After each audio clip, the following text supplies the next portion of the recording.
Pagi itu Baghdad gadun, bukan oleh pasar, melainkan oleh bisik-bisik.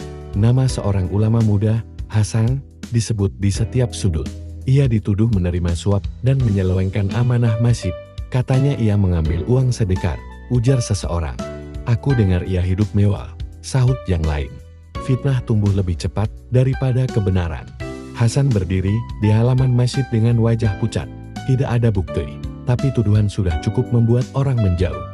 Imam masjid menunduk, para jemaah ragu, dan kepercayaan hancur sebelum kebenaran bicara. Abu Nawas datang dan bertanya, kenapa masjid lebih ramai gosip daripada zikir?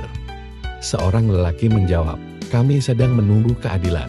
Abu Nawas tersenyum tipis, atau sedang menikmati cerita. Ia meminta semua orang berkumpul. Siapa yang melihat Hasan mencuri? Tak satu tangan terangkat. Siapa yang punya bukti? Henning. Abu Nawas berkata, menarik, tuduhan ramai, saksi sepi.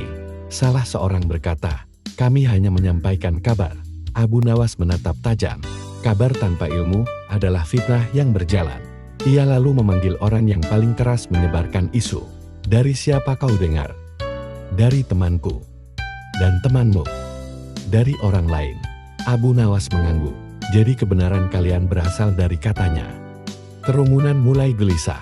Abu Nawas lalu berkata kepada Hasan, buka rumahmu. Hasan menurut. Di dalamnya hanya ada tikar usan, buku, dan roti kering. Abu Nawas menoleh ke orang-orang. Inikah rumah orang yang hidup mewah? Mereka terdiam. Abu Nawas kembali ke halaman masjid dan berkata lantang. Fitnah tidak butuh bukti. Ia hanya butuh lidah dan waktu. Ia lalu berkata kepada penyebar fitnah, mulai hari ini, siapapun yang menuduh tanpa bukti, berdiri di sini dan mengulang ucapannya di depan orang yang ia fitnah.